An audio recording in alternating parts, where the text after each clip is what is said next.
అన్నవరం గారు. నమస్కారం అండి. రండి.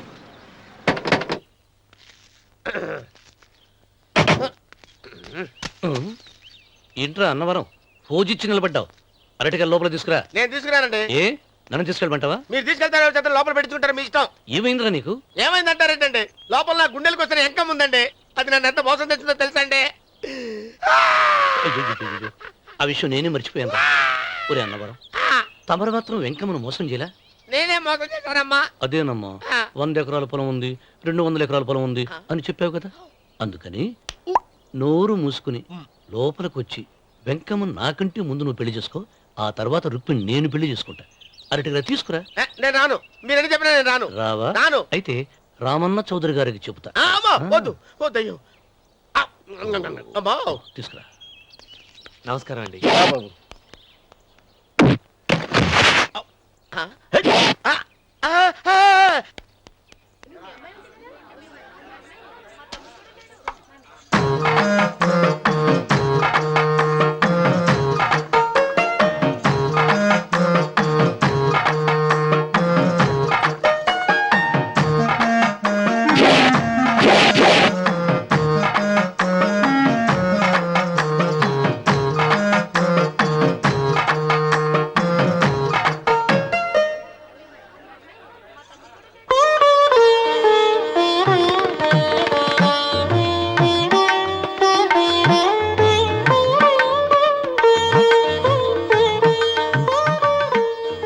పంతులు గారు, ఇప్పటికే ఆలస్యమైంది. త్వరగా జాతకాలు చూసి లగ్న పత్రికలు రాయించండి. నేను అదే కంగారు పడుతున్నానండి.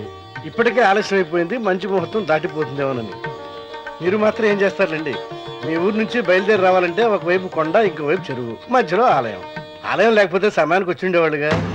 గాయం ఏడముందో తెలియని కవ్వకు దెబ్బ. 30 ఎకరాల భూమి నిత్యాన్నదానం కోసం అమ్మవారి దేవుడానికి రాసేసిన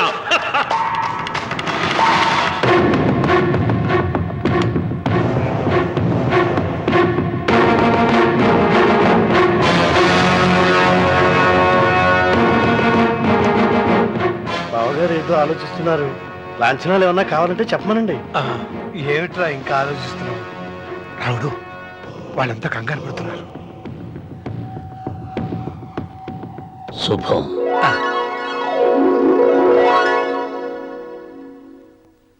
ఏం మాట్లాడుతుంటారు రావణ చౌదరి గారు? ఆలయం కూలగొట్టించి రొట్టేయించాలనా? ఇన్ని సంవత్సరాలుగా మన గ్రామం కుగ్రామంగా మిగిలిపోవటానికి రహదారి సదుపాయం లేకపోవడమే కారణం. ఇదిగో 6 మైళ్ళ పొడవున రోడ్డు వేయించడానికి ప్లాన్ సిద్ధం చేశాను. దీని మూలంగా నేను 120 ఎకరాల పొలాన్ని పోగొట్టుకుంటాను. అది సరేనండి, మరి ఆలయము? పదవిలో ఉన్న వాళ్ళు ఆలోచించవలసింది ఆలయాన్ని గురించి కాదు, ప్రజల శ్రేయస్సు గురించి. ఒక పక్క కొండ, ఇంకొక పక్క చెరువు, మధ్యలో ఆలయం. దాన్ని పడగొట్టకపోతే ఇంకో 6 మైళ్ళ దూరం ఎక్కువ పెరుగుతుంది. అది అమ్మవారి ఆలయము. నోరు లేని అమ్మవారి కంటే నోరున్న జనం గొప్పవాళ్ళు. రోడ్డు లేకపోబట్టే ఈ పల్లెలోని పేద ప్రజలు పండించుకున్న కూరగాయలు పట్టణానికి తీసుకెళ్లలేకపోతున్నారు. వాళ్ళ బాగు కోసం రోడ్డు వేయించి తీరుతాను. దానికోసం ఏమైనా చేస్తాను. ఏం చౌదరి గారు, మీ ఇంటి మొగల శివలింగం అన్నే ఉండాలా? దానికి దినాము పూజలు పురస్కారాలు జరుగుతాండాలా? అమ్మవారి దేవాలయం మాత్రం కూలగొట్టాలనా? మీరు మీ ఇంటి ముందున్న శివలింగాన్ని పీకి పారేయండి, అప్పుడు ఆయన ఒప్పుకుంటాడు. నువ్వు ఈ మాటను అంగీకరిస్తున్నావా? ఒప్పుకోండి సాంబశివరావు గారు. ఈయన శివలింగం జోలికి ఏమాత్రం పోతాడో నేను చూస్తాను. కానీ ఏమి, ముందు శివలింగం పడగొట్టరి, ఎరుక సిరి ఆలయం గోడ మీద పలుకు వెయ్యరి.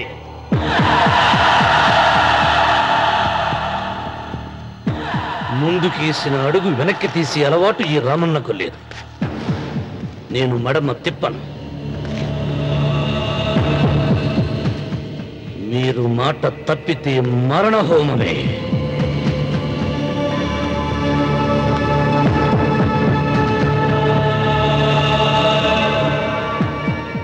ఊపు చూస్తా ఉంటే శివలింగాన్ని పీకి పారేసెట్టే ఉండాడే. అయితే సాంబశివరావు గారి 30 ఎకరాలకు ఎసరే. ఆ ఇంటి ముందుండేటిది మామూలు రాయి కాదయ్యా, మహిమగల శివలింగము. తరతరాలుగా వాళ్ళ వంశాన్ని కాపాడుతాడాడే దేవుడు. చెయ్యి వెయ్యని తెలుసని.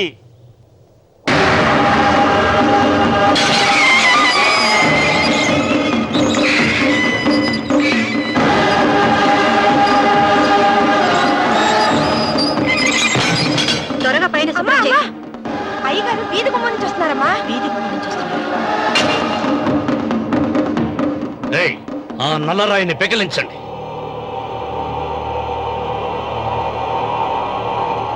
ఓ, మీరందరూ హిందువులు.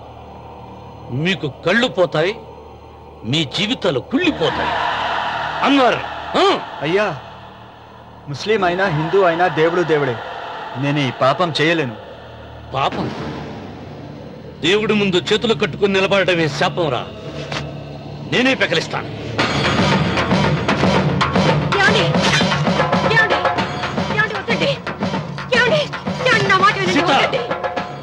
ఉత్తమ జాతి స్త్రీ ఒక్కసారి కోరిక కోరుతుంది, రెండోసారి అడగకూడదు. వద్దండి.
రామన్న, నీ తాత ముత్తాతల కాలం నుంచి ఉన్న స్వయంభూలింగాన్ని తీసేసి మహాపరాధం చేశావు.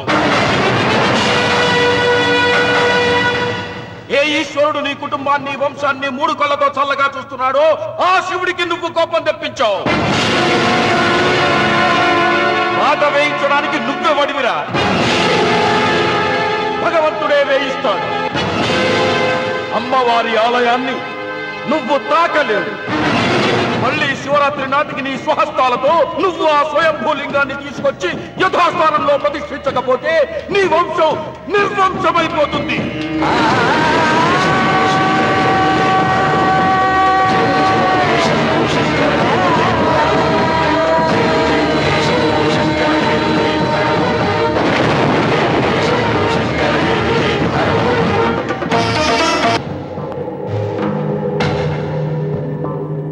శివలింగాన్ని మీకు చెరులో పారేశాడు. ఇంకా గుడి మీద కూడా వస్తాడు.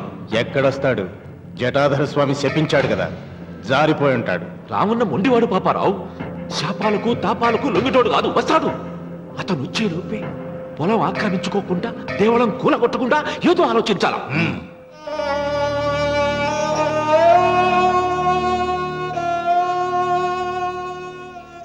అన్నయ్య, ఆయనతో మాట్లాడే ధైర్యం నాకు లేదు. నువ్వైనా మాట్లాడి మళ్ళీ శివలింగాన్ని ఇక్కడ ప్రతిష్ఠించమని చెప్పు. వాడిని గురించి నాకంటే నీకే బాగా తెలుసమ్మా. వాడు నా మాట వింటాం. నాకు భయంగా ఉందన్నయ్య. ఆపద ఏ వైపు నుంచి వస్తుందో ఏమిటో.